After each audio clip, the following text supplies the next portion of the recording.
Welcome, everybody. I'm Holly Hughes. I'm the MC for the second set of the 25th FisherPoets Gathering. Oh, Jon, I can hardly believe that. And our second virtual pandemic edition. Like Jon said, I know we all hoped we'd be back in person this year, but we're so grateful to be able to gather even virtually again. We're all here to celebrate commercial fishing, friendships, creativity and poetry, prose and song, and resilience too, especially these last few years. I've been a participant at FisherPoets since the very first year when a handful of us gathered at the Wet Dog the last weekend in February 1998.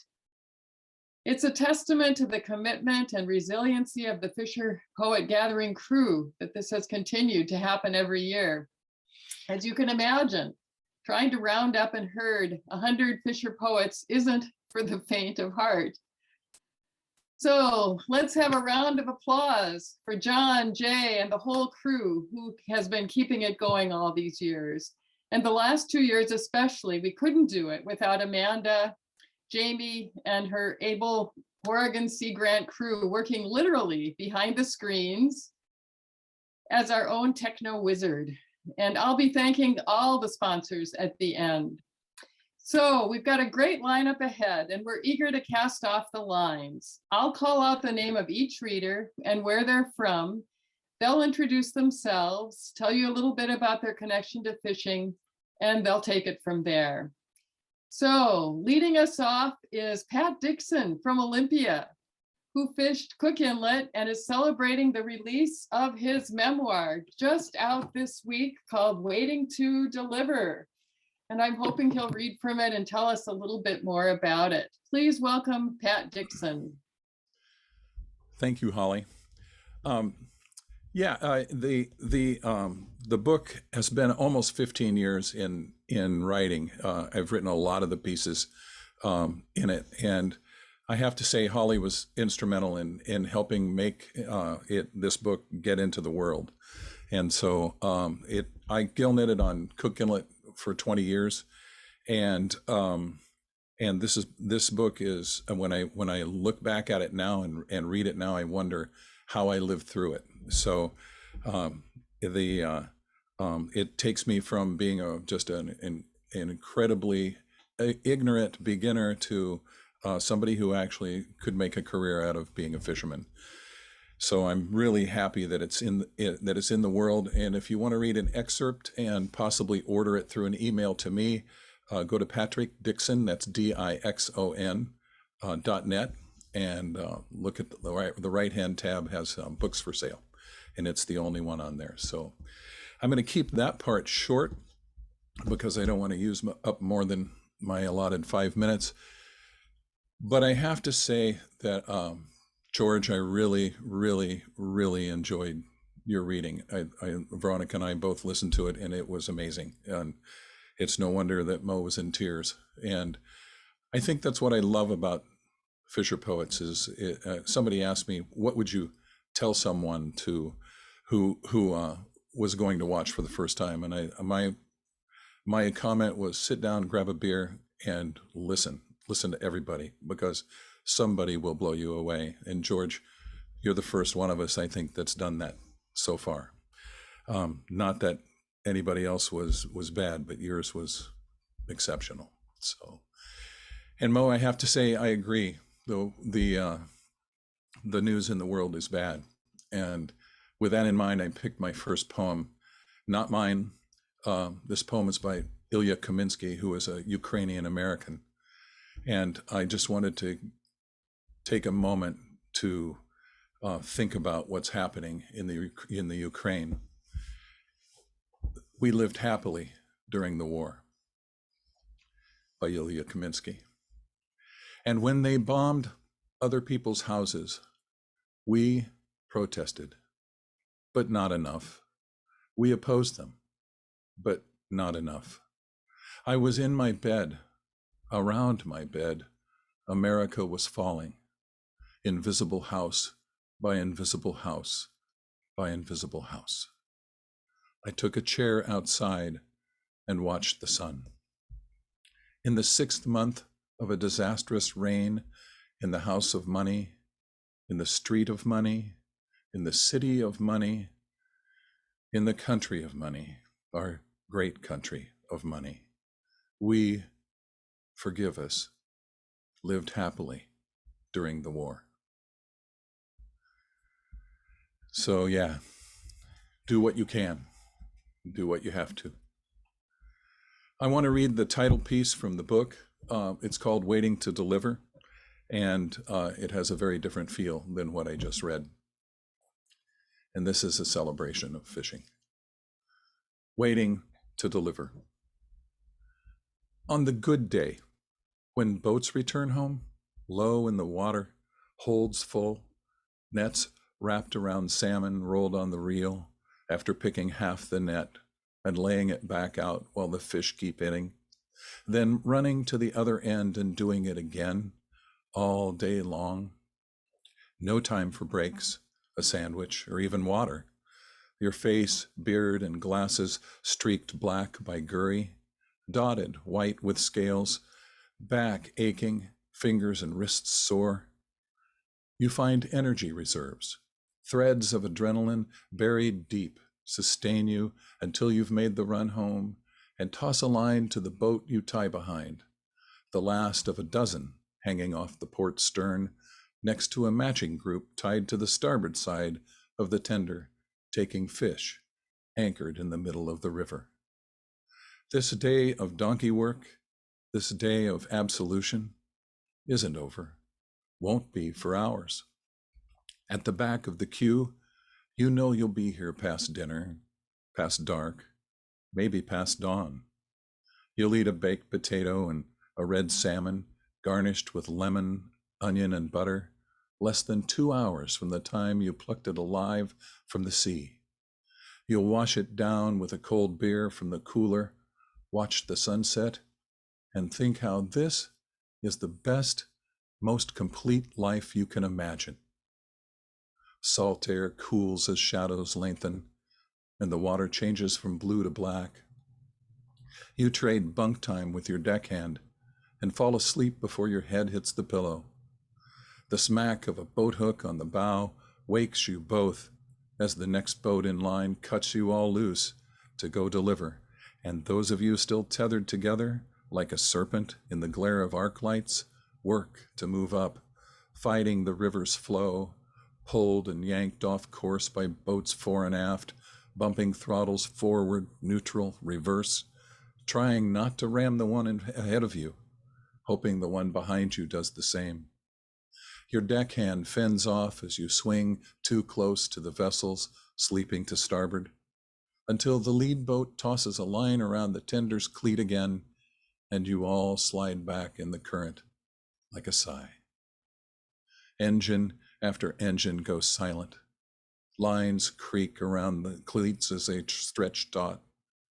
Your crew slips into the bunk while you settle back in the skipper's chair, light a smoke, and sip a cold cup of coffee. You're still waiting, waiting to deliver. Thanks, everybody. Thank you, Holly.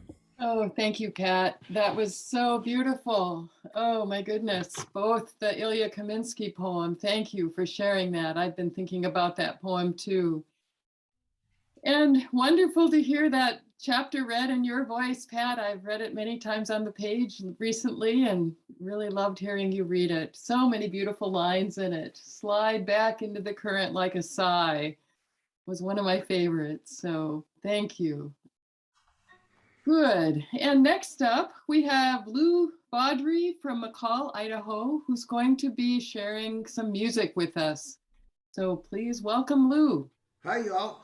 I fished commercially in Alaska for 42 years in Bristol Bay and Prince William Sound. And when I retired about 10 years ago, people started asking me, do I miss it?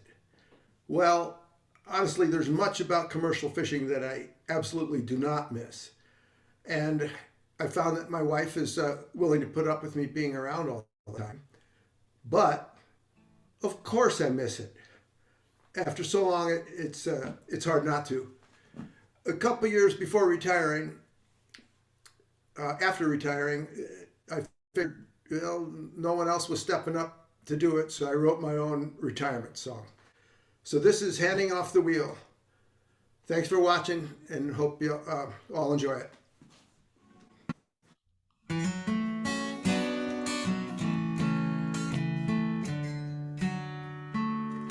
It's important at the changing of the watch that the new guy, he's awake and he's in touch. That he knows where you're going, where you've been. His vessel's fate is riding upon him. Let him know what's going on. If there's a dog leg up ahead, get him settled with some coffee before you go down to bed. 'Cause it's the middle of the darkness and you're tired to the bone. This trip is almost over. Someone's gotta get us home. I guess every dog has his day. Old memories fade away. Everyone goes down with that deal. This year I'll be handing off the wheel. I'll hand it off. I'll quietly slip it. But a piece of my heart goes with it. But I won't miss that wet southeaster. I won't miss those bad luck. I won't miss those cold wet sleeves or those sweaty extra tufts. I won't miss those late deliveries with the weather building tough, or Dave grumbling on the radio. I won't miss it, not that much.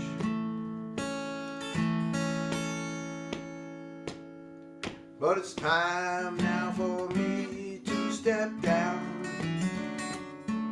It's time for him to make a start. This year, those lines are cast off. With him goes a piece of my heart. But Christian, he's been with me, must be 9 or 10 years now.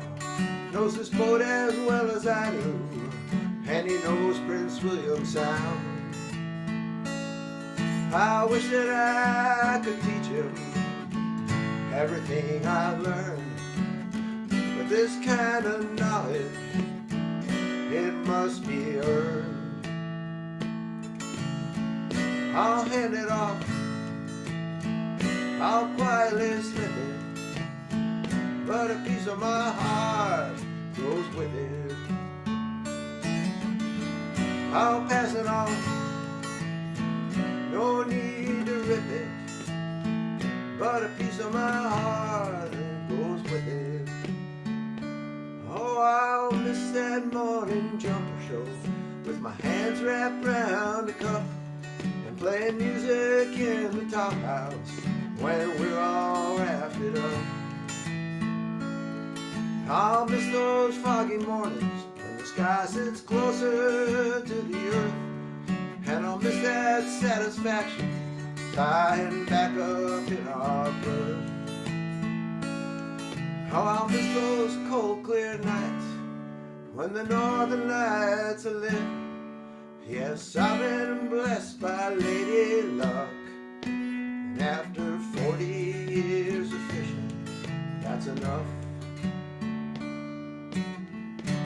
Every dog has his day. Old memories fade away. Everyone goes down with that deal. This year I'll be handing off the wheel. I'll hand it off. I'll quietly slip it, but a piece of my heart goes with it. I'll pass it on, no need to rip it, but a piece of my heart goes with it.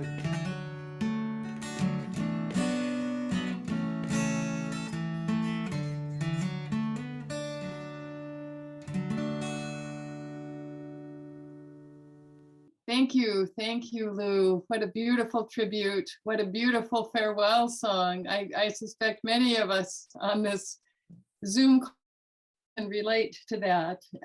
40 years of fishing, and yeah, what we all miss about it. So thank you for capturing that so beautifully.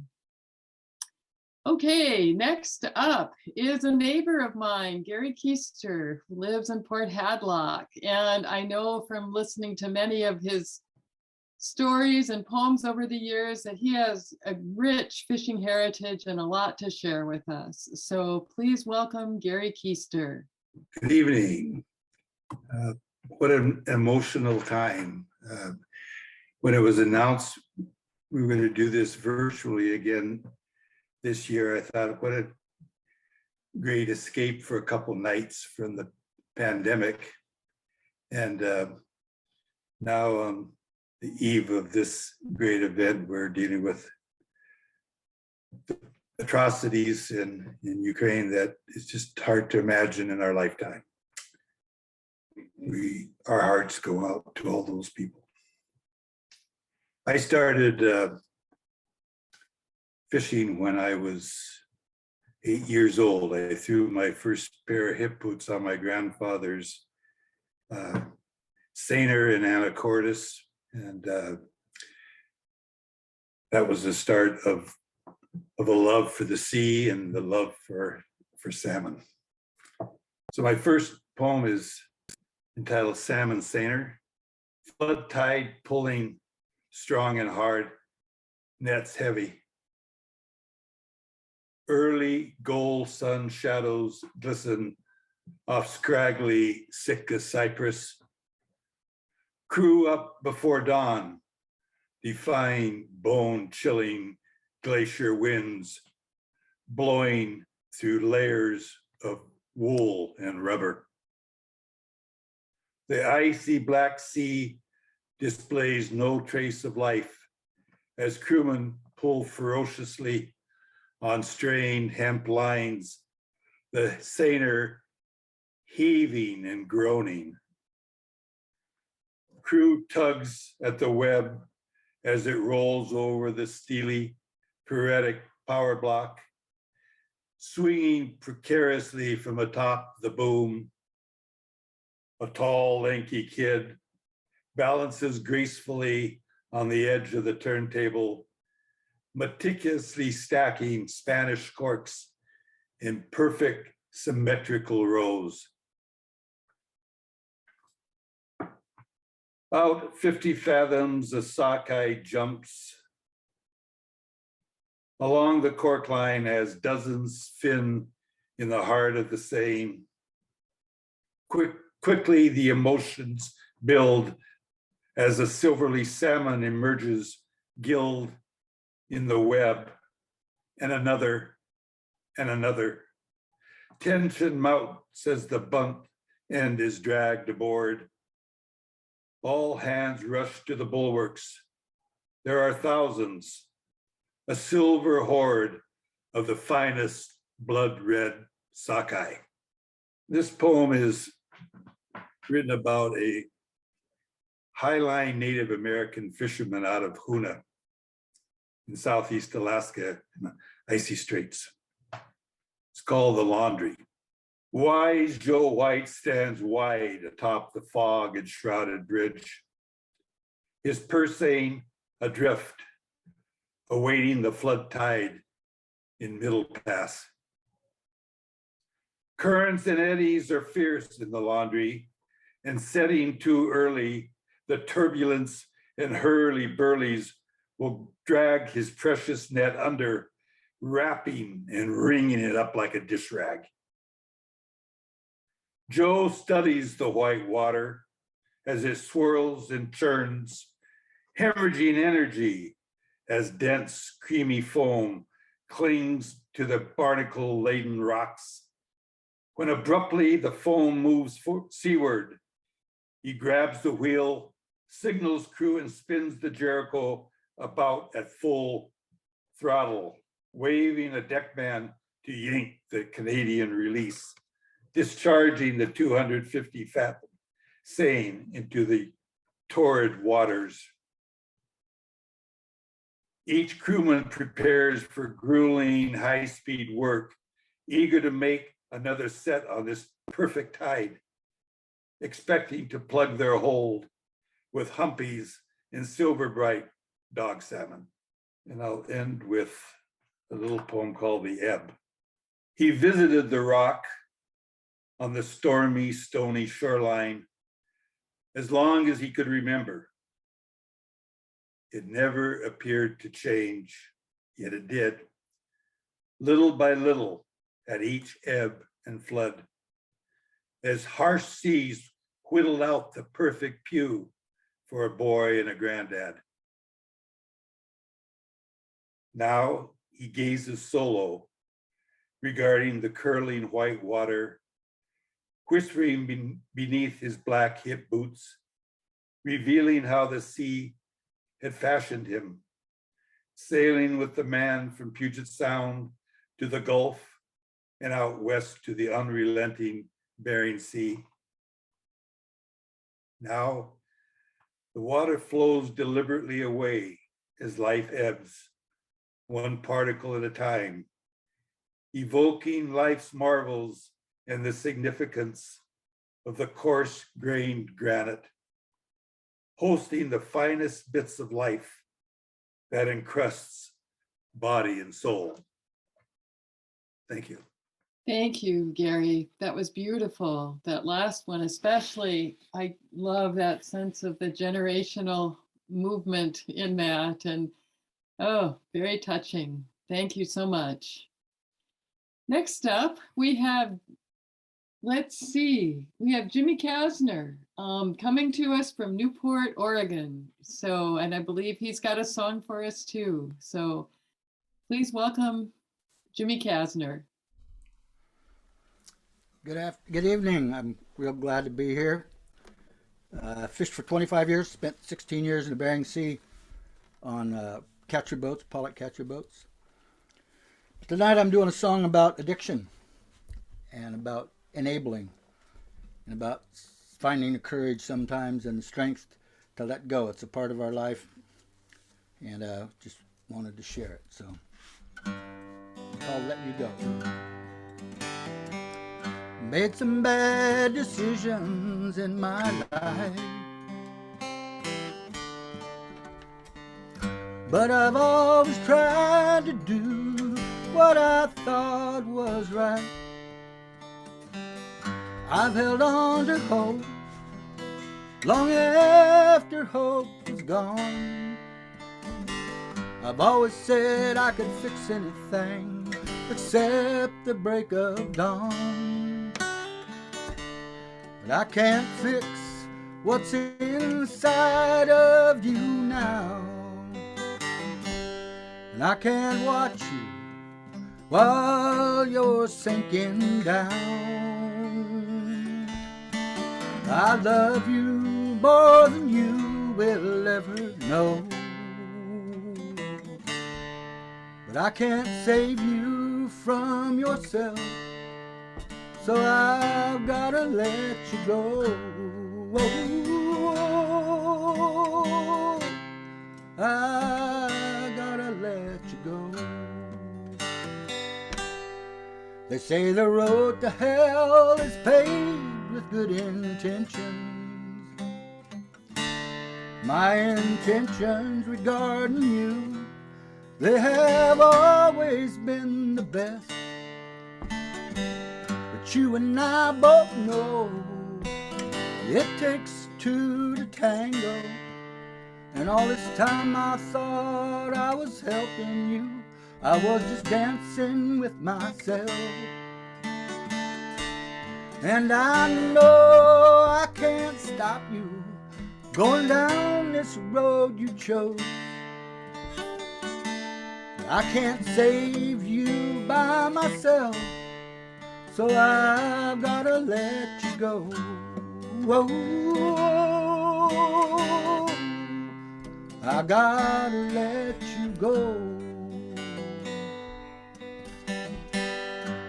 And when you finally find your way back home to where you're clean and free, you'll be standing proud and tall for all the world to see.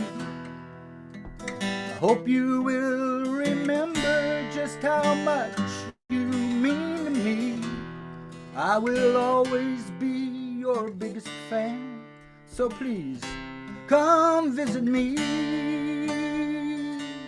'Cause my door is always open, coffee's always on. You can tell me all about it, and we can talk until the dawn. But right now, I can't follow you into your private hell. So I will tell you again, I love you, and I wish you well.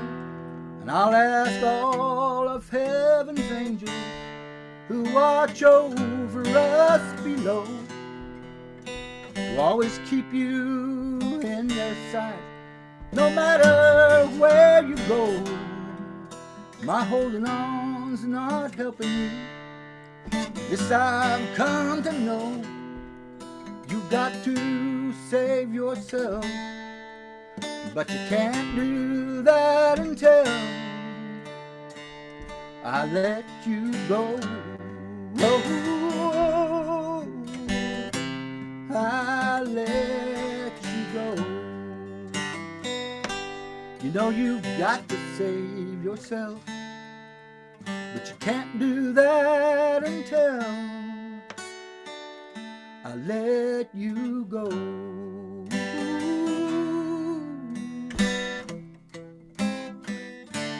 I let you go.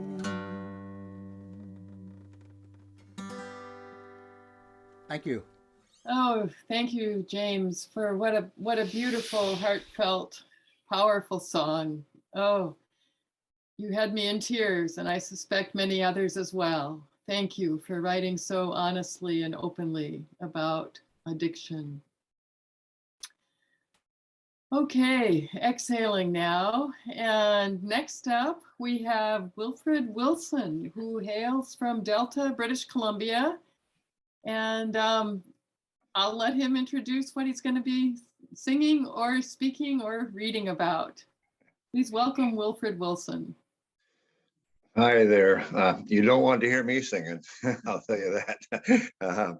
But anyway, I got a couple poems here I'm going to recite. I've been contemplating this first one here for a few years here, and then last year when our world is kind of shrinking where we can fish, and we don't get together as much as we once were because we'd be scattered throughout the province, even, mostly the coast.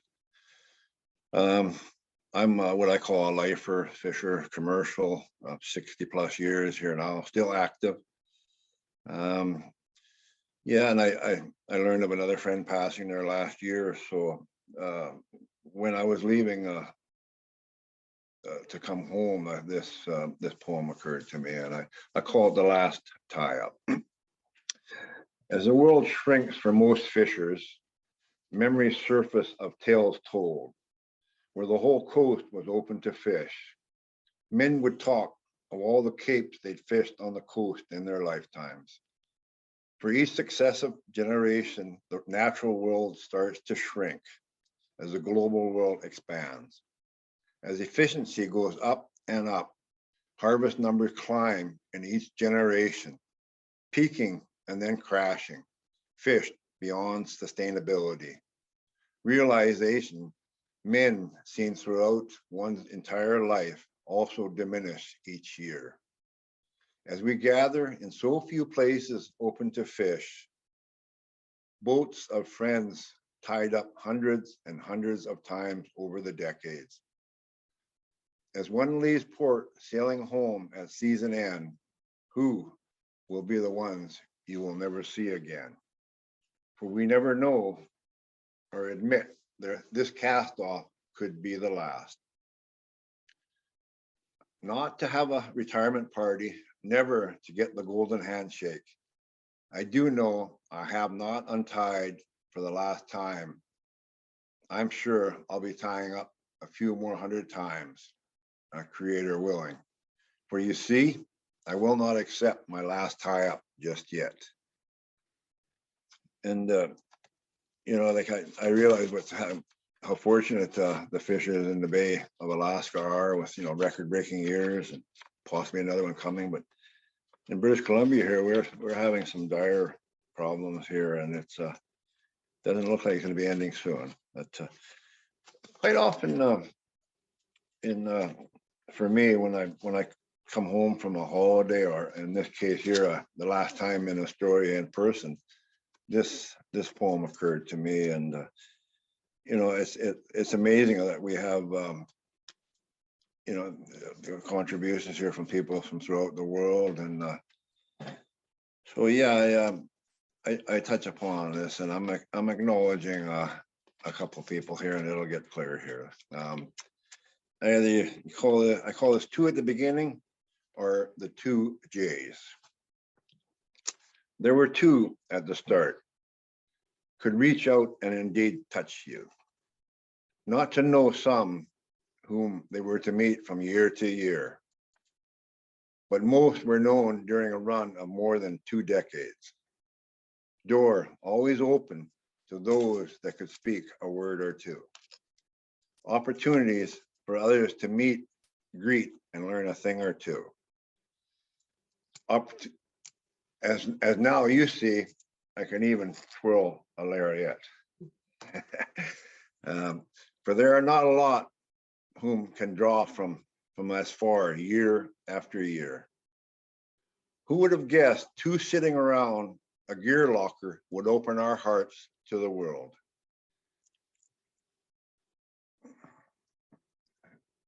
When they were firing a different cannon from the beach, heard close to halfway around the world, that proved the pen is indeed stronger than the sword, for how else would we be here? Okay, thanking you, and I look forward to hopefully being in person next year, and it looks like things are changing as far as this pandemic is concerned. So anyway, bye. Thank you. What a wonderful tribute to the two J's. Oh, I love that. Yeah, and powerful poems, and a nice reminder that, you know, the fisheries we're hearing from folks all over the world now, and some fisheries are struggling. And so we are all wanting to do what we can to support sustainability in fisheries as we go forward for the next generations.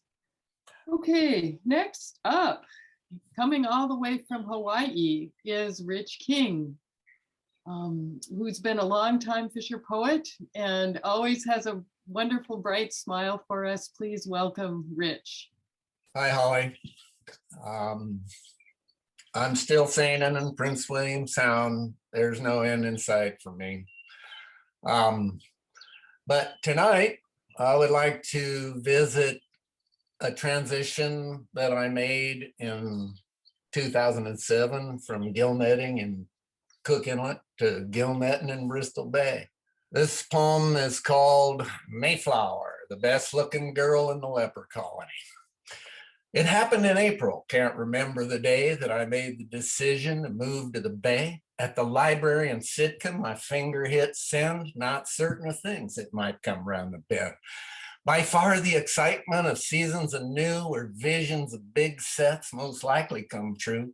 Can't be that much different from what I've been doing, in spite of the Iggy films I've been viewing. A 32-foot limit, I can fix that. My skill saw and sawzall, a zip and a zap. Then the mighty Mayflower, an old friend for years, shorter by 2 feet, eyes welled up in tears. What have I done? What was I thinking? This bow won't be fixed with caulking and chinking. And with her nose on the ground, a great gaping hole from the outside, I looked at my bunk in the forecastle. So I closed her with Visqueen and headed for home. And in spite of my family, I felt all alone. You've done it this time as 100 more, as you've done it this time, awake in my bed as 100 more problems pass through my head. I knew she'd be ugly, a terrible sight, but I sure didn't count on remorse in the night. A fiberglass nightmare. I might need a pro. Dreams of a hold full of First Nationals dough.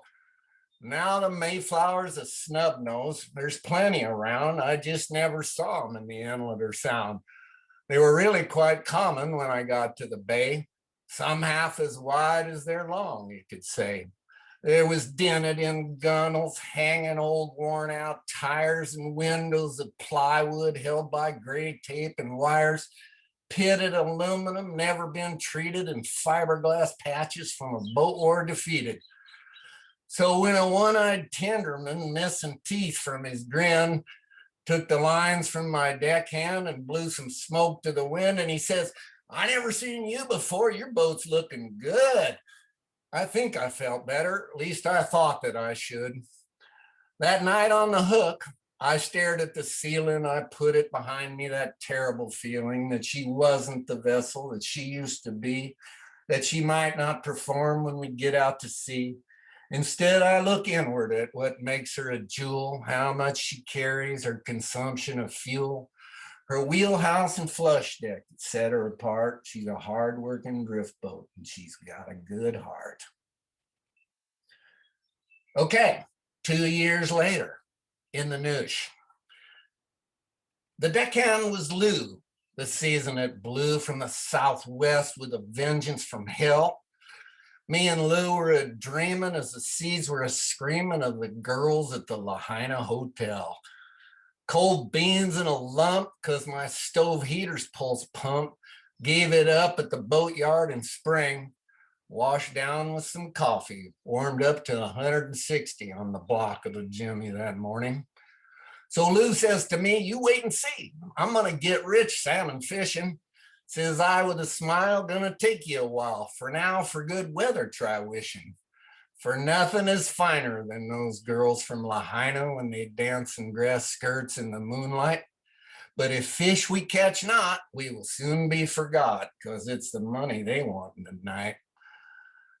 Well, we bobbed on the hook through the night. The boat shook, hoping for calm the next day. And of course it didn't come, never will, said by some. It's just the Bristol Bay way. Still, when daylight began, we ran south, dumped her in at the head of the Turtle off schooners. The clear muddy was rough, but not quite enough to get us to leave any sooner. But at the turn of the tide, the westerly died, and for a minute she flattened like ice. And the reds came in jags. We got us 6 bags, and Lou says, "Man, that was Nushagak nice." And she roared in from the east like a Willowa beast, a 20-foot tide charging north. And the period closed. How much fish, no one knows. And they got to the river, of course. Well, later that night at Clark's Point, tucked in tight, when I anchored, we found a surprise. Tucked away in my pack, a small bottle of Jack. And that night we each told some lies. A celebration for naught, 25 southwest we got, as we kept at it each day. Lou and I on the deck of this old floating wreck, fishing for cannery pay. So we finished that season without any reason to celebrate a glorious ending. And of course, borrowed more from the company store and sure didn't have nothing for spending. But I got no complaint about the person I ain't, and I'll give you a little advice. In the end, it's the ride makes you happy inside, so be content when it's Nushagak nice. And as for those girls with the flowers and curls in their hair at the Lahaina Hotel, well, they'll have to stand by with some saner guy, but next season I'll be richer than hell. Okay. That's what I got. Oh, and Lou, I can tell you, as far as I can tell, Christian is doing great with your boat. He's a good man. Oh, thank you, Rich. That's great. Yeah, wonderful, wonderful to just all the messages that are you know, I love the sense of humor and wit that comes through in your work. So thank you, and enjoy Hawaii, enjoy the sun for all of us here. Okay, next up we have Harry Moore from Palmer, Alaska, and he has some music for us. Well, hello to everybody. I grew up fishing out in the bay. Started out setting it, and when I was a little kid, my folks have been fishing the bay since '48 and taking it forward from there. It's been a long haul. Now I'm drifting, and to hear Rich talk about the Mayflower, if it's the same Mayflower I'm thinking of, I've seen that boat, and that's no lie what he described there. That was really something, Rich. Really made me bust my gut. Well, here we go. I love the bay so much, just like many other people do. And whenever you come down to the end of the season, it's your last day, coming up on your last set. For me, I get a little melancholy. I just can't wait to get back. I can't spend all the time I like to these days, but hopefully when I retire from my day job, I'll get a chance to stay there until I'm really good and done. So here we go. Let's give this a go.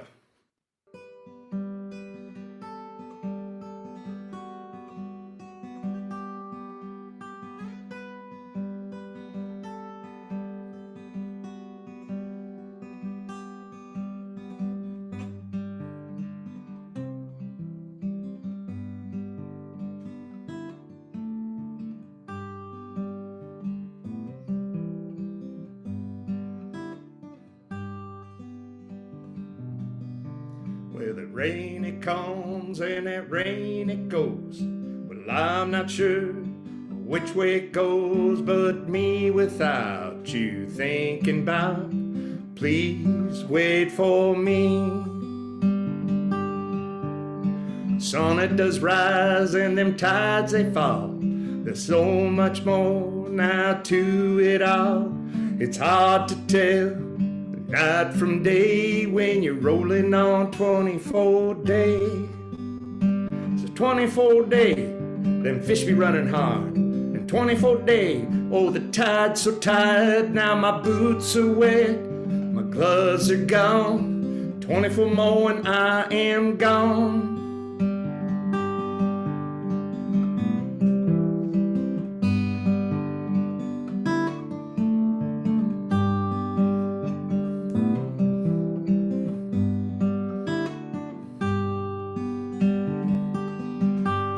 So I look out my window, what do I see? Well, all my buddies, they're surrounding me. Old Brown Bear is here, and T is too. Well, I'm not sure what to do. So I lay it out, now I let her go. And haul it back, better pick 'em, you know. Lots to do, and a short time you see, 'cause the tide is slipping away from me. The tide it comes, now the tide it goes. And before you know it, that wind starts to blow and you be sitting dry, just thinking about how you should have hauled out.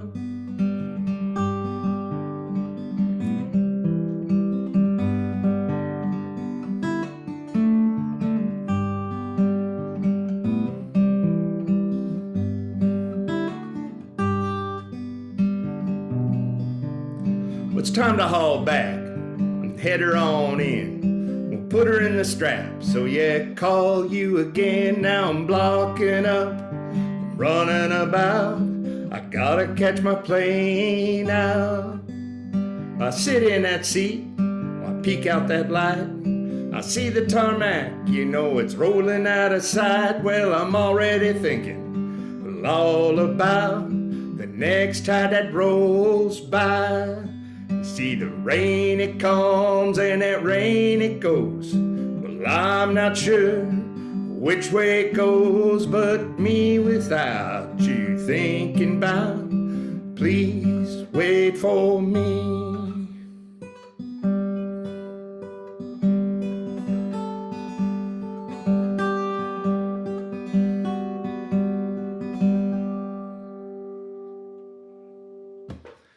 That'll do it.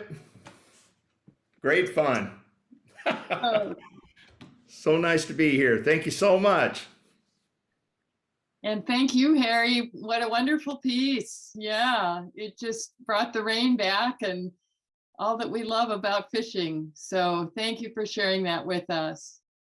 Next up, we have Maggie Bursch coming to us from Homer, Alaska, a great place. One of my favorite places in Alaska, actually. And I've heard Maggie read before, and I know we have a treat in store. So please welcome Maggie.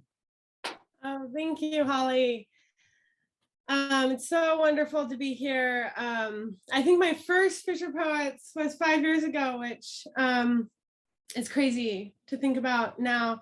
My background in fishing, I was set netting from uterine and all through my childhood, and then did some seining and bought a drift boat and drifted for 5 years, and we'll be returning to the same mud that I was raised in this next summer. So looking forward to that. A year ago today, my partner, the love of my life, was in surgery getting a cancerous brain tumor removed. So my past year and this last summer I wasn't fishing has been a lot about that and just fighting cancer. So the next two poems are about that in relation to fishing. And yeah, I'm excited to be here and share with you guys. Some future. All the missing that fishing brought this love. And now time feels different, sticky like canned peaches left through the freeze. Oncologists and scans teach me to think of time in months, not seasons. October, November, stop. Have the shackles been hung? A question for the future. Will the four-wheeler start? Feels small when I still wake in the night at any of your movements. Sure, things have gotten worse. In a cloudy dream, we are there though. It is July and you are bright with salmon death, with mud and water and work. I watch and wonder as you fall for lines and knots, engines and current speeds. The boat pitches, the lines tug, the tides suck. And in all that tension, I am calm. The next one I have is called Fleeting. This one, yeah, keeping it short. Fleeting. Life as brief and frantic as a salmon run. Shorebirds turn in unison above the rusted cannery. The tundra swamp gives out beneath you. The mud doesn't let you go. That wave comes out of nowhere, and all of a sudden there are decisions to make in warp time. Love like a sucking ebb. Everything else racing by, the shoreline, that buoy, a boat. We search for something to hold on to. Cancer, illness is the moon, retching us in and out. Life, belief, disbelief, treatment, tranquility, gratitude, brutality. Nature was my first teacher. She beckoned me to sunny beaches littered with salmon carcasses. She taught me of silver riches drenched in crimson blood. Everything is fleeting, she said in the black suck of the mud, in the sand picked up by the wind, in the heartache, in the rot. And then my next poem is, so my sister and I are buying my mom's Setnet site, the one we grew up at. And that's gonna happen this summer, so that's exciting. This poem is called The Origin. Last week, my sister pulled a tarot card that was a salmon. It said she would be returning to her origins. Beach glass and baby dolls, pulling on long underwear and scooping down oatmeal in the dark. These memories are so old, they form photographs. Two girls with tutus over snowsuits on a four-wheeler, the bright red row filling my sister's hands. We didn't learn it all right away, and we don't know very much now, but we know how the tundra rolls, how to cook with what's left in the fridge at the end of the season, how to make tea when everything else feels like despair. We hadn't planned on returning, and I wonder if the salmon don't either. and it catches them off guard when they have too much going on or not enough saved yet. But there it is, a tug towards the origin. They follow, and their sisters do too. That's it. Thank you so much. Just feel honored to be here, and I can't wait till we're doing it in person. Thank you. Oh, thank you, Maggie. What a powerful, terrific reading. Gosh. Yeah, you took us on a whole range of emotions there with that powerful poem about your partner, and then ending with that wonderful poem about your sister. Congratulations on the SetNet site. Thank you for all those vivid details that just help bring it alive. Just all the life in your poems, Maggie. Thank you so much. Okay, next up, we have Jon Lee from Ocean Park, Washington, out on the coast. So look forward to hearing what you have for us, Jon. Well, I'm actually coming at you from not from the peninsula tonight. I have returned back to my roots down to the peninsula, actually Lower Columbia. So I am a native son of that area, Astoria, but if you could be all here with me right now, where I'm sitting right now here is warm and cheery, and it smells like a fresh big blueberry pie. And so if you all were coming in here, I would just give you a nice piece of blueberry pie, but you're just gonna have to imagine that for me right now. So anyway, Astoria, for those of you who haven't been around, I'm about 29 miles from Astoria where I live. Astoria is still great, still raining. I was just out there in Pier 39 and with Floyd about a month ago. And so what's coming in, we'll welcome you back in another year. So this is for all you folks who have a native son complex, native daughter out there. I got to hang out up in Alaska this last year for a little while out of Juneau. And a lot of things made a lot more sense to me all of a sudden up there. So this is a tale of moving out into the wild world to fulfill your greater destiny and your ultimate journey back home. It's a sordid saga of life, death, sex, reproduction, all told in graphically disturbing detail. And I think this may have been the first song I ever played at Fisher Poets years ago. And I do believe I played it on the Sunday that we had the last Fisher Poets out there in Pier 39.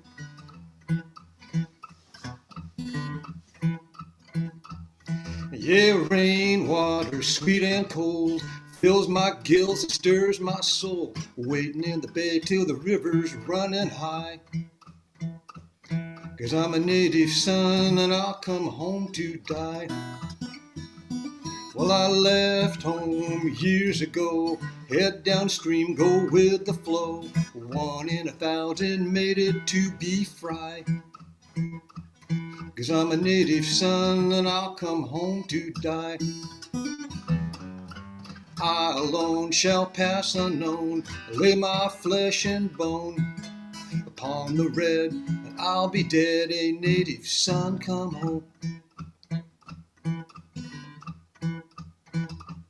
Yes, salt water, open sea, fraught with peril, wild and free. And then one day I knew my time was nigh.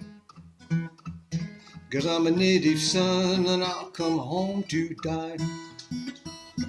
Head upstream, but I'll be damned. A big tree's down, my past ways jammed. Leap the falls, I can almost fly. 'Cause I'm a native son and I'll come home to die.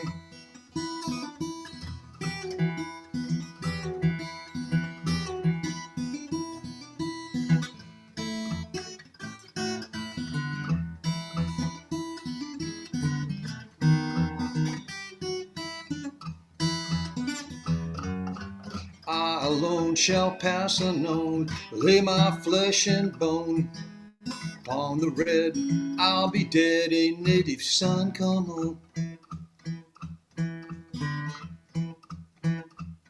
My destiny's to spawn and die, explode my load, then pass on by. Find the way, but never wonder why. That's the graphic part.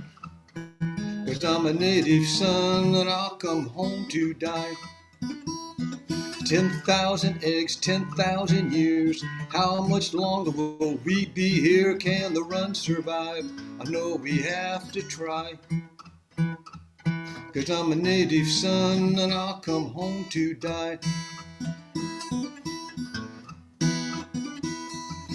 But I alone shall pass unknown, lay my flesh and bone. Upon the red, I'll be dead, a native son, come home. Yeah, rain water, sweet and cold, fills my gills and stirs my soul. Waiting in the bed till the river's running high. 'Cause I'm a native son and I'll come home to die.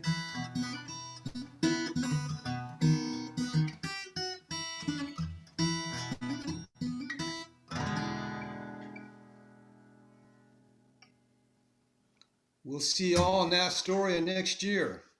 Thank you, Jon. Boy, thank you for bringing Astoria to us. I sure wish we were there with you in that blueberry pie. And I remember you playing that song on that Sunday. It was great to hear it again. Thank you for bringing Astoria into our living rooms until we can gather again. Okay.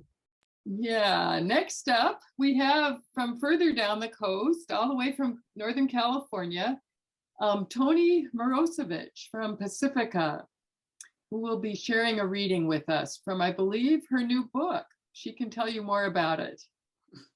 Great, thank you, Holly. That was such a great song. I just love, I love following Jon with this.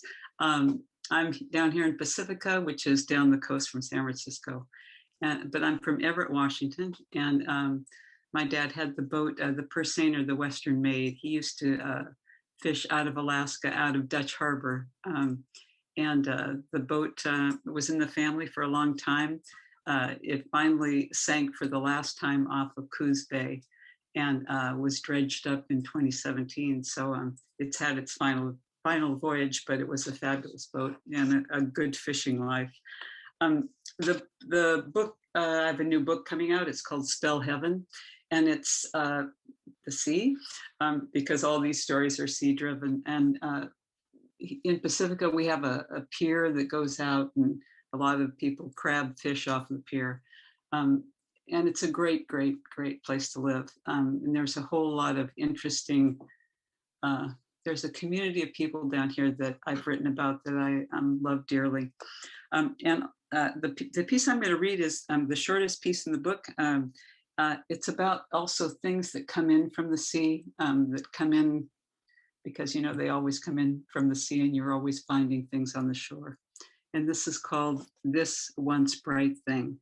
Just before dawn, before someone flips the switch, trips the circuit breaker, turns night into day, before light floods the shore, the sand is swept clean, blown clean, cleared of the crumbs left on the carpet of what the cat tracked in, the sea dragged in. On some days, you can see the footprints of a solitary figure who trudged back and forth along the beach, though this morning there are no footprints, no trail to follow, no breadcrumbs or other leftovers, the bony arms of driftwood, plastic bottles, a length of rope frayed at the end like a ragged wick. You too are frayed at the end of your rope. You've come here to find something, anything, and if there's anything to see, you'll see it. You have an unobstructed view. And then, just when you're about to give up, to turn away, you spot something in the sand.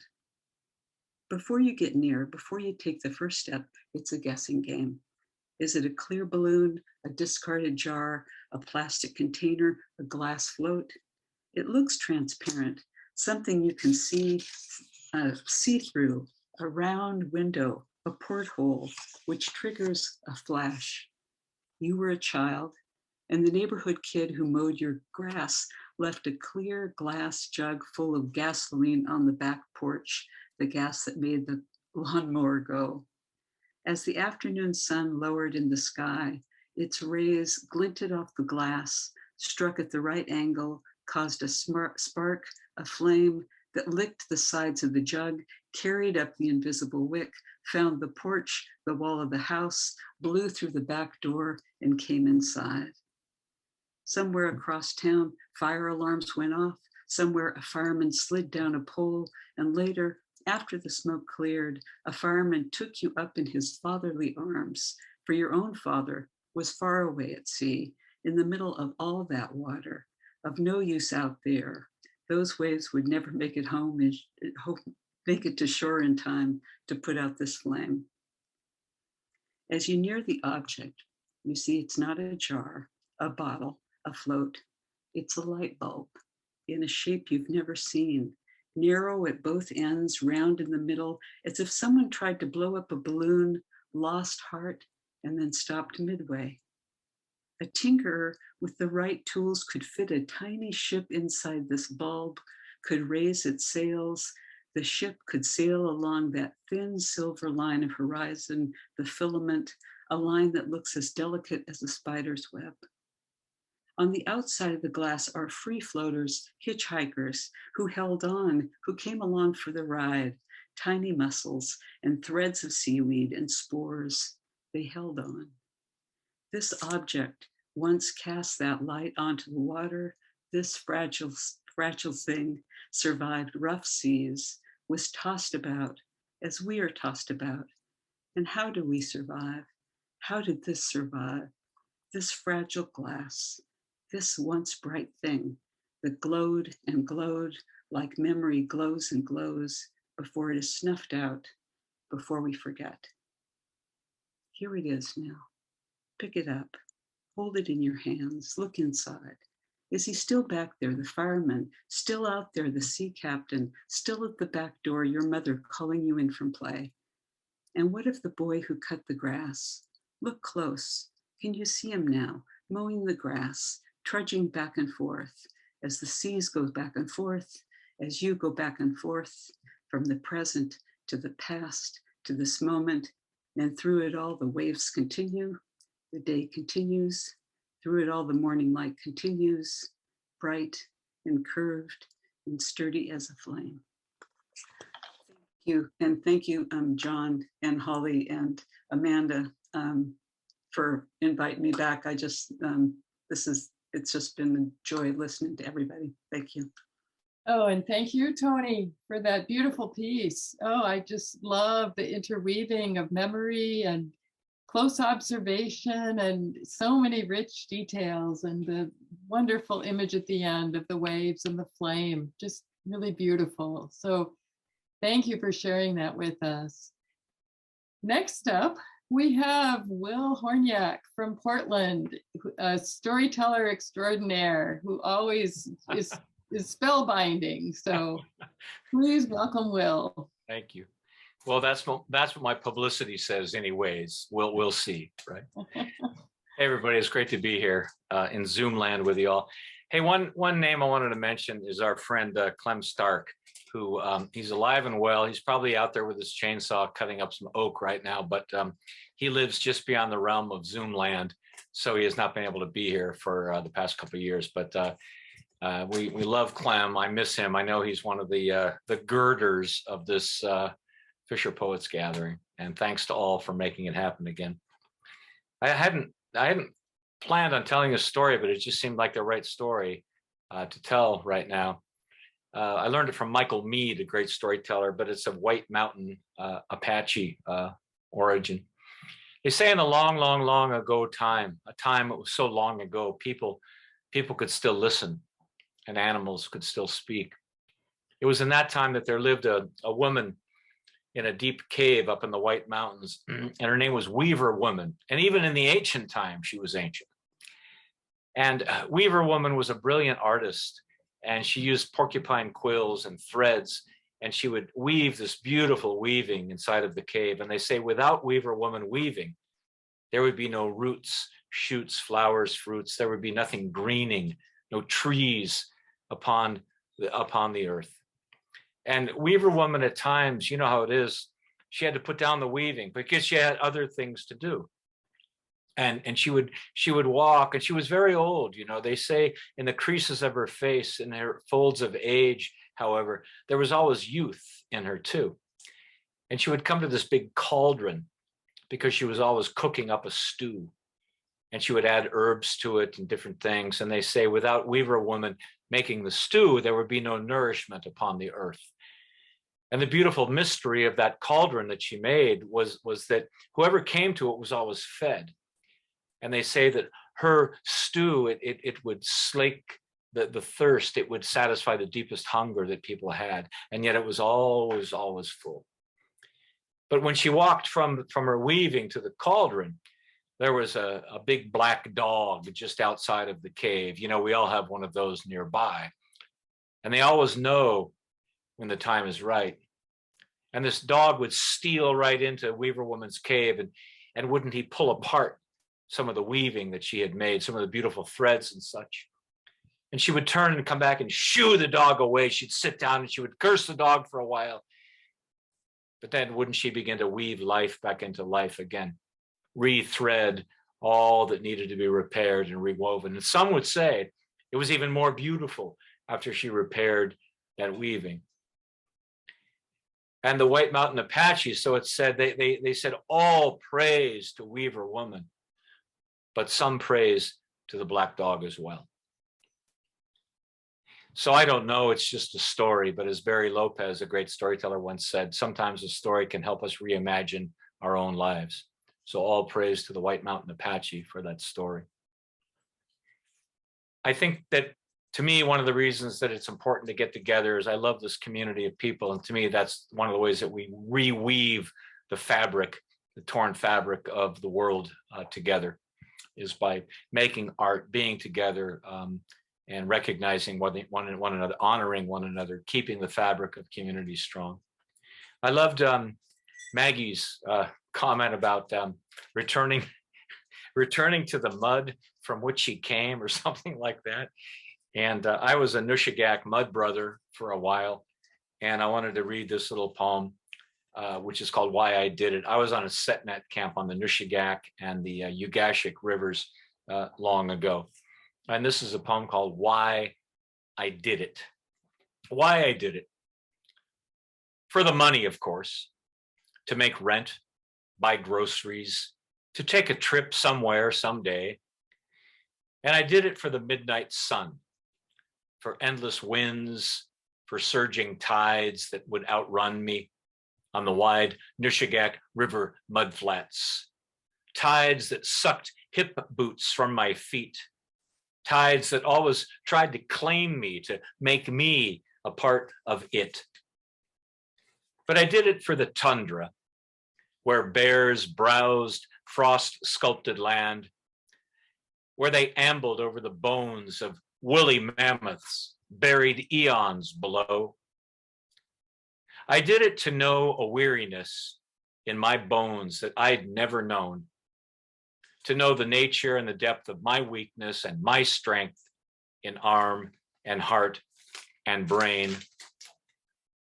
I did it to distill from labor, from fish guts, slime, sweat, stink, anger and fear, from good days and bad, from boat captains, beach bosses, bush pilots, from angels and assholes of every shape and kind.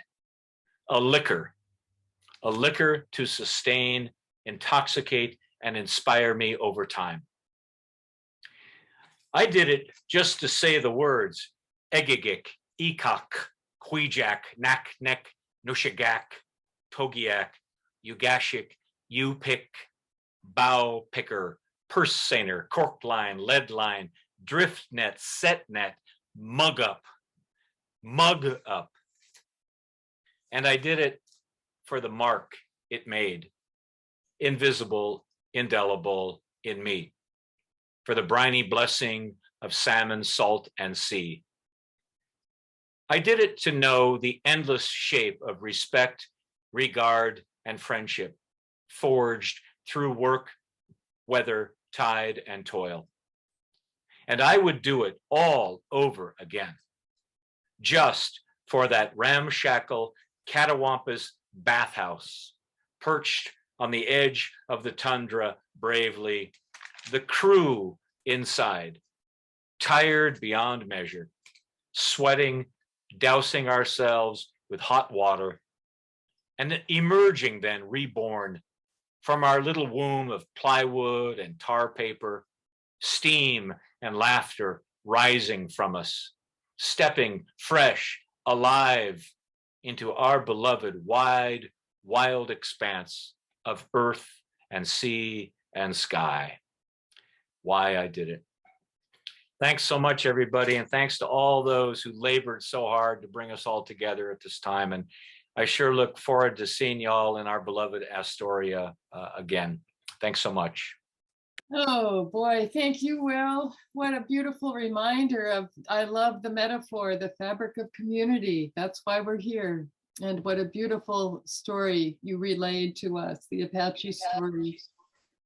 I love that it's the weaver and the black dog. And what a wonderful poem, Why I Did It, all those great words. Yeah, so thank you, Will. We all look forward to being together again. Next up, we're heading north on the coast now, all the way up to Ketchikan, where we have Mariah coming to us. So please welcome Mariah Warren. Hi, thank you. So I'm Mariah Warren. I've been fishing since 2006, tendering since 2015, first 5 years up in Prince William Sound, and then the last couple, and coming up on another season here in Southeast, running a tender for the Seafood Producers Cooperative out of Sitka, which is actually where I am right now. So in those years, tried out a good handful of the fisheries in Alaska, spent some time doing a few different things, and down the West Coast as well. And the first thing I'm going to read, I wrote for my captain, Heather Sears, when we were fishing albacore down out of, off BC, Washington, Oregon. Wrote it for her and for our running partners. She runs a boat called Princess with an all-woman crew. It was called Girl Island, and our partners were on the Island Girl. So I wrote a poem called From Girl Island to the Island Girl, a rhapsodic reverie.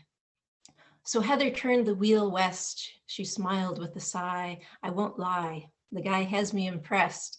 The ocean here is lonely and I miss that voice. I've made my choice. The static and the silence are too strange. We'll run until we're within range of the Island Girl boys.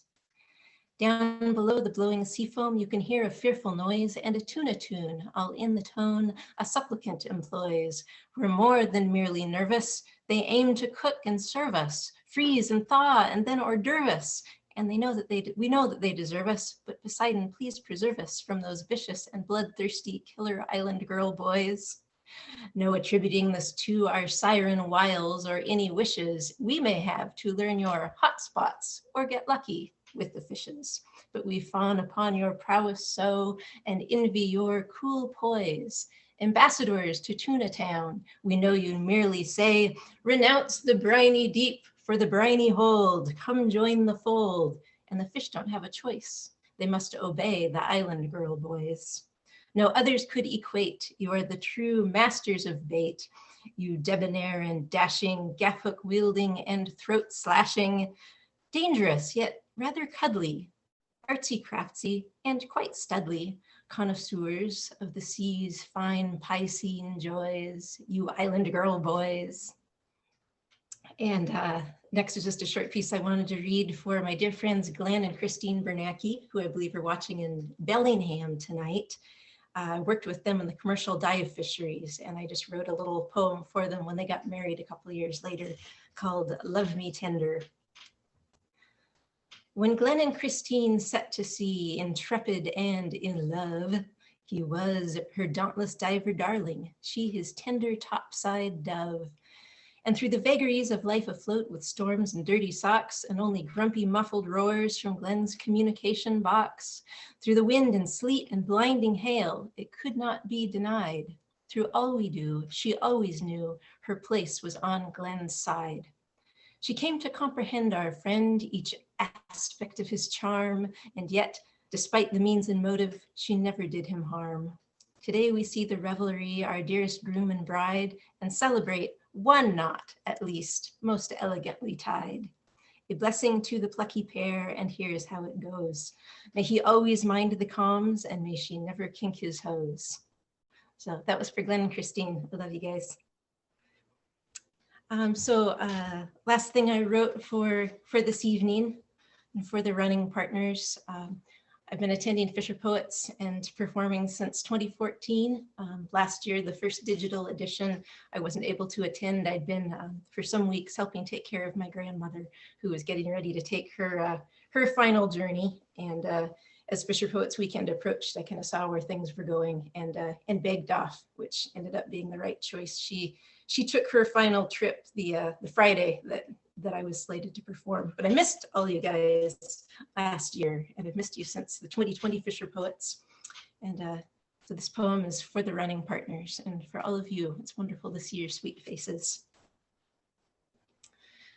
I've been dreaming of nautical nights offshore and hazy radar running mates, the ones we scan the darkness for when seas are big and dawn far off, and how, on spotting them, the fear abates. So maybe we were coding and heard of the same hot bite. Maybe it was chance, a weather window, or crossing paths on the dock that brought us together that particular night. We're used to being far apart, alone, away from home, away, out there, and yet a running partner's radar blip or running lights or salt spray sodium crab light loom lights up the night. We both are watching, mutually aware. You were the ones I followed first in springtime, laying down new tracks across the ever-shifting channels, round the sticks and through the high spots of the maze we call the flats. And I remember gatherings outside the bar, times when conditions were at their worst, and how sometimes you waited to watch us go, and sometimes we watched you go first. I think we on the sea have a frame for all that. The reaching out from far away, striving together to reach protection in the next bay, and the art of the cell phone, sat phone, Zolio, InReach, CB, and VHF radio chat. I know you're out there, buddies, though you feel so far away, and though it's been a long, hard run since last we left the Fisher Poets dock, with hugs and laughter, looking after each departure as we saw the world changing, but we promised we'd be back again, together, next year, or someday. It's been a cold, dark trip at times with confusing seas, and it's been hard to know which way to go at times and when to make a break for it, and when and where to wait it out. And there's been doubt about whether the weather will ever ease. But I see you, running partners, on another glowing screen, and your voices from the speakers belie the distance in between. And in 1,000 ways, we tell ourselves between each ship and crew, we're all in the storm together, and together we'll make it through. Thank you. Oh, terrific. Thank you for that last poem, especially Mariah. We've been needing that, you know. It's such a reminder of the power of this community, even in these little, looking at each other in these little screens. So thank you. That was just beautiful. And I'm up next, as a matter of fact. So yeah, I guess I just want to echo a lot of the words that have already been said about the sense of community and how grateful I am for it. And thank you, Will, for bringing up Clem. Clem's been on my mind all night, so I'm so glad you brought his spirit into the room. I'm sure he'd be here with us if he could. So, and he probably is out, you know, chopping wood, or at least he probably was today. So I fished in Southeast Alaska with my former husband, Dave, on the Mary Maid from 1979 to 1983, alongside John Doreen on the Beverly Sioux. And then Dave and I ran tenders for 4 years for herring and salmon in Prince William Sound, Togiak, and Bristol Bay. I left fishing after that, but I kept returning to Alaska.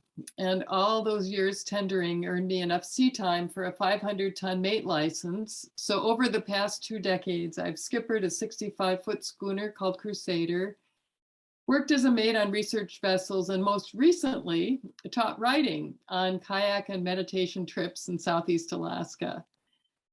I'm going to share a few poems about the years when I fell in love with navigation from my poetry collection, Sailing by Ravens, which came out from University of Alaska Press in 2016. I'm grateful to have learned navigation in the old days, during the days of paper charts, which meant learning how to dead reckon, to plot your course position. And the first poem is really a description of that. So you'll hear it. It's called The Navigational Fix. For a good fix, we need two lines 45 degrees apart to meet. One leg of the dividers anchored, the other swinging on its arc until the lines intersect. X saying here, this moment, wrenched from time, plumbed in place. I spread the divider's metal legs, measured degrees and seconds, minutes, hours. Gauge speed made good, prick one small foot, drag its lead twin in an arc, an easy pivot. Then the next, take a bearing off the lighthouse, another arc, and where the two overlap, a sprawling X. But already we've moved on. And I think that's one of the things I loved about navigation, that sense of being so fully in the moment, of, you know, being able to actually chart where you are in the moment. And then the paradox that at that point you've moved on. You can't step in the same sea twice. So the next poem I'd like to read was inspired by a trip aboard a tramper, a Japanese tramper in Bristol Bay when we were tendering. We'd deliver our salmon to the processing ship, and then they would run it out to the trampers. And somehow we got aboard the tramper, got an invitation to go aboard the tramper, and got a tour of the wheelhouse, where I saw for the first time a gyroscope which plotted great circle routes. And now, of course, I know this can be computed automatically on a course plotter or with a GPS. But at that time, the idea of great circle sailing was sort of a revelation, and it inspired a poem. She dreams of great circle sailing, the shortest distance between 2 points, a line, but only if this world is flat. As the crow flies, a better measure for where dreams venture, soft swell of horizon, woman's breast, lines that wander before finding home. Not lines, but curves like barrel staves around this spinning earth follow sun's arc across the sea. Consider stars, sidereal praise, stones ripple, mare's tails combing empty skies. Bend of mast, billowed sail, heart swell, ever out toward that curved horizon wind carries. How will she learn to ride the swell? Let the earth curve her. Yeah, and there's sort of a narrative arc that runs through that collection. And so if you get the book, you can find out what happens. Finally, one more short poem, which I wrote back in 2010 after attending a marine biologist presentation on ocean acidification, which of course is caused by climate change and warming seas as well, which we are certainly experiencing now. So remember, as I read it, that this poem was written 10 years ago. So it offers kind of an interesting perspective. It's called 2020. Little did we know what 2020 had in store. Tonight, the scientist said, almost under his breath, we're changing the ocean too fast for it to recover. Clicked to his next slide, graph predicting when the coral reefs will all be bleached. 1 degree warmer, already the sea more acidic, even with the melt from polar ice caps. We squint as the line climbs the stairs, then shoot straight up at 2020, 10 years away, when the coral reefs will fade to gray. We fall silent, stare as though it is a quiz, and we still can't believe we could fail. So, not wanting to end on a negative note, I encourage you to consider attending the Global Ocean Health Workshop with Brad Warren tomorrow from 3 to 4, where you can learn about recent legislation in Washington to address the effect of climate change on the oceans and how you can get involved. And I'm grateful to the work of Global Ocean Health. It's great that we are moving forward, even if it seems like it's not happening as fast as we would like. Okay, next up we have Henry Hughes. We're not related, although I think we are related, at least in our love of words. So please welcome Henry Hughes. Thank you, Holly, and thanks for those wonderful poems. I love the way you capture navigation, that sense of being in the moment and yet, having moved on. What a great connection to philosophy and the technology of shipping, and also the great poem about the tramper too. That's fascinating, the history of navigation. So thank you for your beautiful poems. You're a fantastic MC and a great artist. It's really very fortunate. Thank you. Well, I live in Oregon. I've lived here 20 years, but I grew up on the East Coast, on Long Island, New York, and did a little bit of commercial fishing. I was mostly a deckhand on charter fishing boats, but also pitched in on a dragger or a lobster boat. And I shellfished. I picked oysters for 2 seasons. We had a lot of fertile bays where I grew up, and we just go out at low tide and pick oysters. And so this first poem is just a bit of a reminiscence about those beautiful waters of my youth.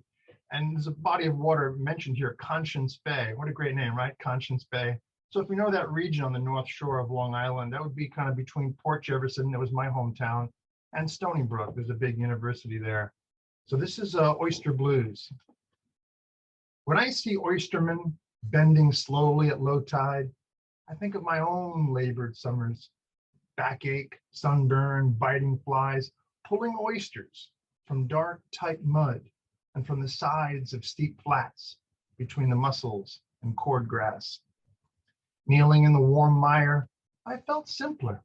A terrapin, a horseshoe crab, oysters, the whole colony breathing before me. There is something I long for, moving like a creature over the cluttered bed, picking the living among the dead. Let me drive home to Conscience Bay, the shallow flats, goose skull and gray, and walk back years in old canvas shoes, baskets full of oyster blues. My other poem comes out of what we're experiencing right now. I've heard many heartfelt concerns of what's happening in the Ukraine. And I wrote this poem in late January. Many of you will remember that the Russian fleet was sailing south to conduct these live fire drills off the Irish coast, well within their national zone and on their fishing grounds, right? Did you follow this? And this was incredible. So Ireland doesn't have much of a navy. They couldn't really do anything militarily, but the fishermen got together and said, we're going to go out and fish. Essentially, we're going to go out there and do what we do and interfere if necessary with this massive naval operation. I'm so impressed with that. So this is a little something for the Irish fishermen. In County Cork, the lads at O'Donoghue's catch the news. Russia's gray fleet heading south for war games over Porcupine Bank, where they trawl whiting, mackerel, prawns, pollock, and hake. For heaven's sake, O'Malley slams a fist like a depth charge. They set down pints and whiskeys, nudge aside fish chowders and soda bread, and watch the missile cruiser Eustenoff combing a wake round Norway while a nuke sub drills the Danish straits. Texting, calling skippers and crew, what do we do? No missiles and bombs in our backyard, Carlton barks. They'll blow the fish to bits, the bartender says, and you boys with them. Next day, O'Hara replaces the hose on his barrel winch. Hughes hangs an orange wheelhouse door. Walsh finally scrubs that stinky ice machine on his old green dingle, and Kelly rewires the loud hailer that wakes the foggy harbor. Stay clear, Mr. Putin. We're going fecking fishing. Thank you. Thank you very much. Good night. Oh, that was terrific, Henry. Boy, how prescient of you too. Yeah, that was wonderful. Thank you for your kind words too. So we're coming to the end of our lineup. We just have one reader left, and that is somebody who just kind of slid in at the last moment. So we just talked briefly on the phone today, and I'm so glad that she can join us. This is Michelle, I guess she goes by, Meyers from Anchor Point, Alaska. And she has a wealth of fishing experience from tuna fishing to Bristol Bay, and I look forward to hearing more about it. Please welcome Shell. Hi, everyone. Hello from Anchor Point. So I guess we'll just get right into it. This one's called On a Boat Full of Fishermen with No One to Talk to, and that one's about tuna fishing. It says, breathe me in some real good conversation, please. Close quarters, thickening air, we've struck up the same breath-holding contest again and again and again. All of oxygen's kind patrons, takers, greedy, taking up space, making a waste, holding all the good monotony for themselves, feeding anchovies to tuna, feeding tuna blood to anchovies, cheap talking them into tomorrow, staring out over an open ocean, hundreds of miles away from shore, hundreds of miles away from the warmest bodies we know, wondering why an albatross, a merganser, maybe, but a pigeon would find itself on the deck of your boat, far beyond the point of return. Keep the pigeon here. Give me the first turn of the season, good fishing to come, and breathe me in some real good conversation, please. And then this next one is called This Must Be the Place, and this is about the search, the quest for fish. It says, you have seen no fish. I shall whisper into my fingertips, so when my eyes do find the place, my hands will be there to cover my mouth. Extreme caution is necessary in complete isolation in the quest for a catch. The careful compounding of pounds to keep people fed, to which every misstep, a collapse can occur. This place in particular, where the wet and wild west commences and completes, is so salmon pink you cannot tell the sea from the sky. Rivers are stocked so thick I can stick my toe in and catch one. Though I am a child whose composition is careful and in commemoration of such monumental moments, our changing environment, greenhorns, a shit set, seals, loose lips, and many empty nets, while straddling the saddle of the semblance of what's left, a discovery or skill or luck, I shall whisper into my fingertips so as to keep my mouth shut and my mind together. Like any careful person would, sleeping next to the one they love, whispering, to the wall of your bunk, not the galley, its hollow-eyed patrons, or even your radio mates. Just a wall. Don't wake them. And then this last one here is a short story about jellyfishing or set netting, one or the other. And it's called Paradise. And it says, the set net fishing site Paradise is not named for the obvious reasons, though the previous owners believed it to be so. They would boat to the cannery often, simply to resupply. They never had any fish to deliver. They would never order anything but good food. No parts, no ice, no nothing, depending on your perspective anyway. Eventually, a woman at the cannery caught on. When the Sands fishermen boated over for the resupply, she leaned over the counter and said to the crew, what do you think this is, Paradise? The fishing sites cannot be occupied unless one fishes it, so when they acquired the permits, it was presumed they would do so. And as of now, there are nets in the water at Paradise. The new owner is an older man that runs the site with one other crew member. He grits his teeth often, as if he's constantly stumbling headfirst into a blizzard, cursing in awe at the cascading complexities of Kodiak Island. He doesn't own a television, but he does own a book on bullshit. His words are either soft-spoken or screamed with efficiency. There is no filter to be found in his throat or in his heart. Soft or loud, his words do not shake your ears, but rather shatter your soul. He will laugh when he tears the skin clear off his finger in the middle of the wilderness, and will laugh even harder after I instruct him to clean it with alcohol and he poured bourbon in it, not understanding the instructions or finding better use for the liquor we wouldn't drink anyway. He has a Playboy bunny keychain and no idea how he got it. The harbor master saw me carrying it around one afternoon back to the boat. He gave my dog a treat and gave me a wink. The Paradise cabin is covered with pictures of his friends, family, and newspaper clippings. There is a single whiteboard up with the names of his friends, families, and the dates when they passed on. He looks at them with purpose daily and never glances ponderously. When he rests, he lays down on his back with his hands folded and looks either at the oil fireplace or out the window that faces the sea.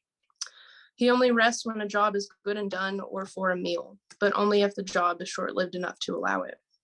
He can't hear very well. I'd be one afternoon away from ever attempting to scream talk to him in the skiff if only his company wasn't as quality as his fish.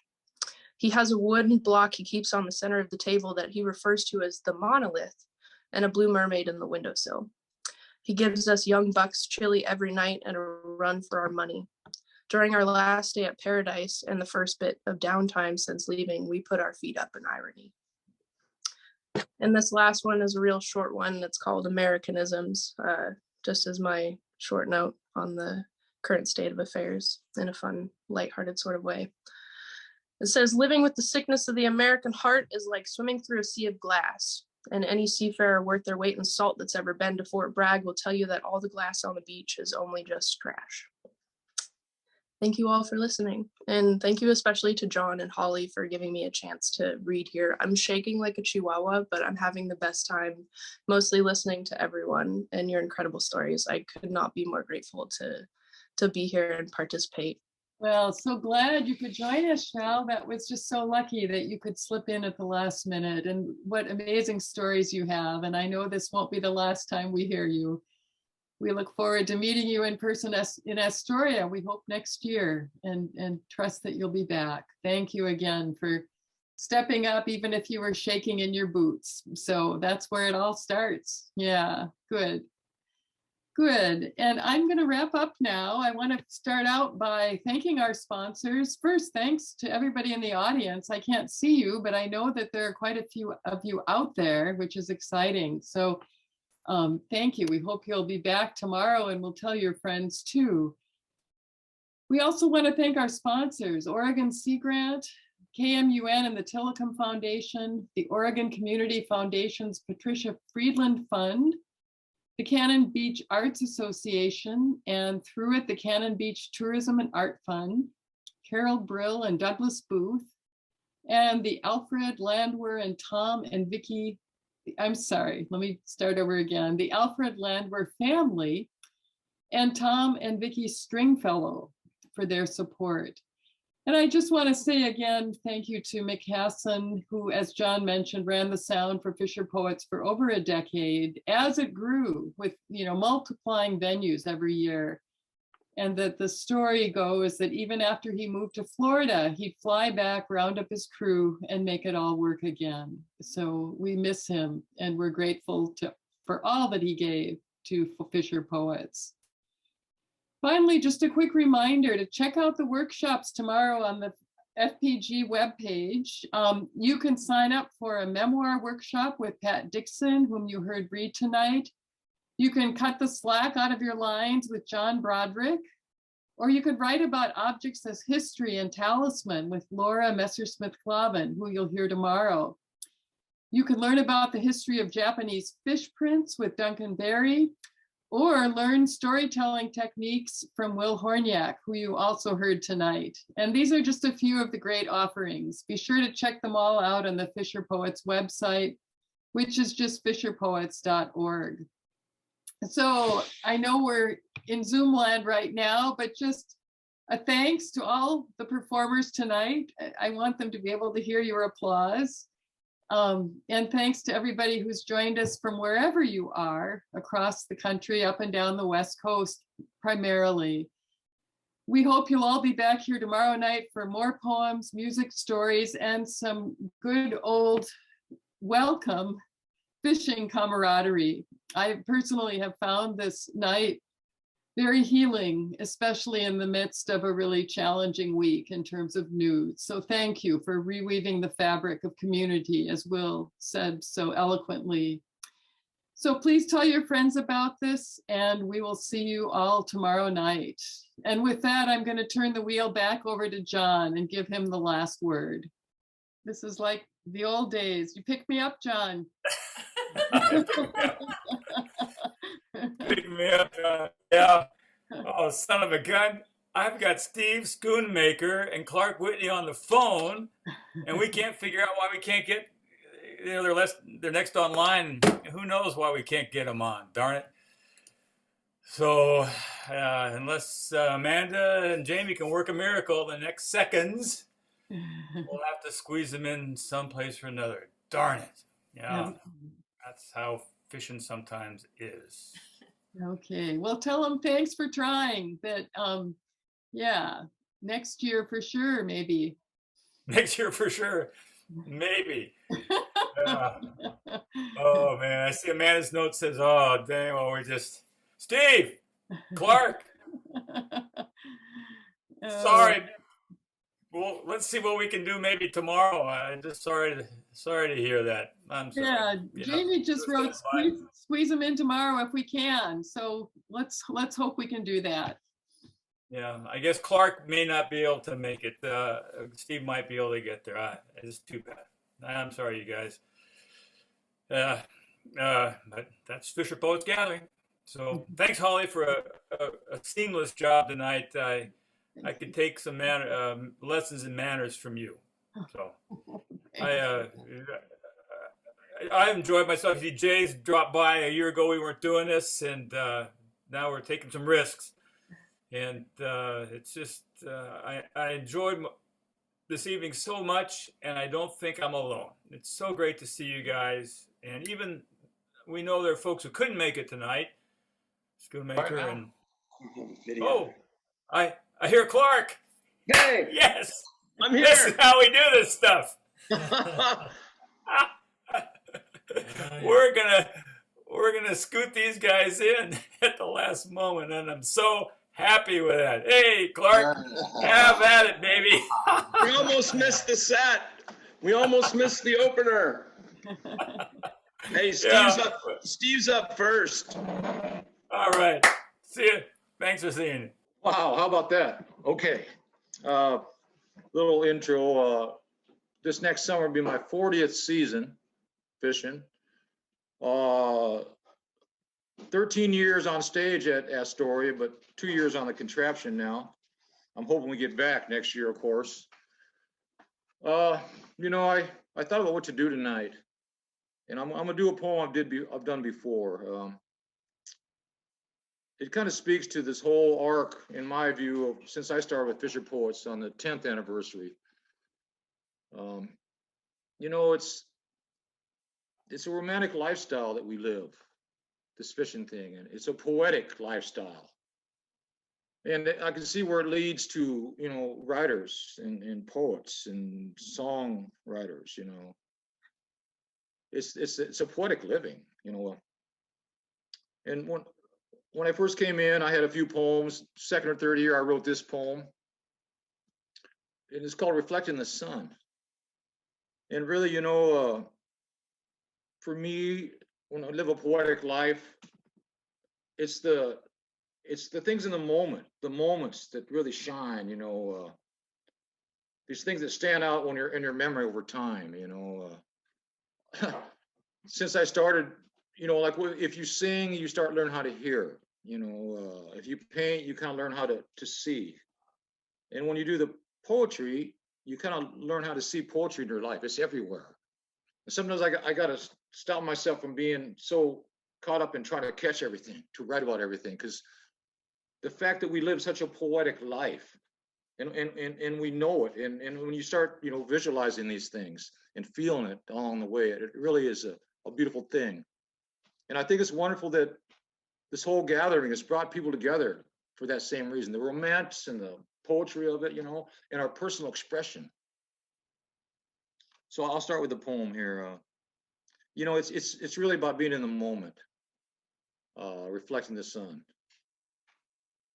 When the times are the moment, and the reds are on the run, and the night's but a comment while the work's getting done, and the scales on the decks sing the song so resung.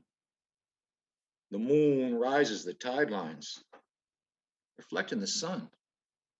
When those sets of the drive and the catch is the fuel, all the parts in each boat connect each fool when the times are the moment, like your boat prop's a tool.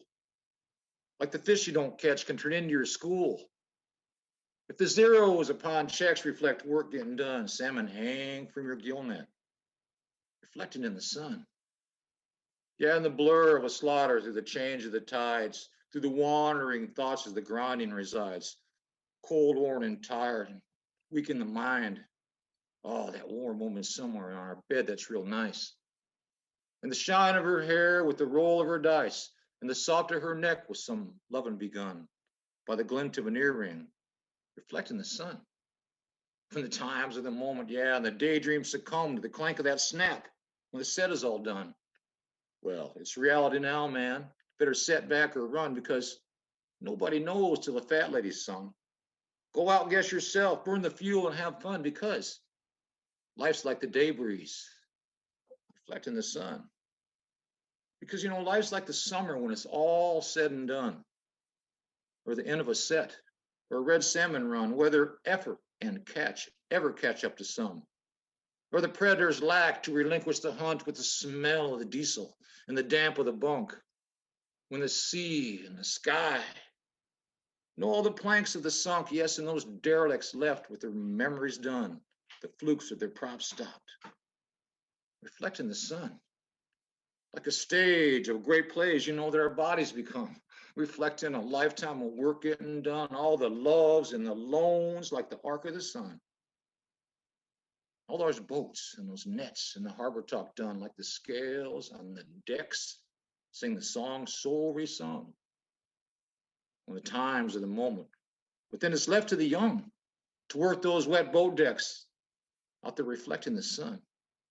Because, you know, the waters, they don't know what's an end from begun, or the highs from the lows, from all those reds on the run, or life from a death, from some work getting done.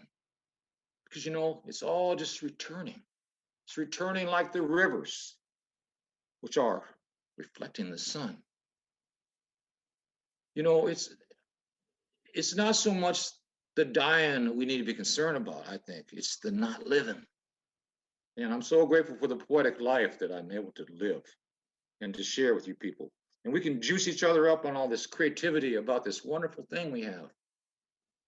I think that's what I wanted to say pretty much. Thanks, and I really hope we're back next year to the stage. I got some new poems, but they're too long for 5 minutes. And thanks again for letting me be a part of this. So I guess I'll hand it over to my friend Clark, who's standing by.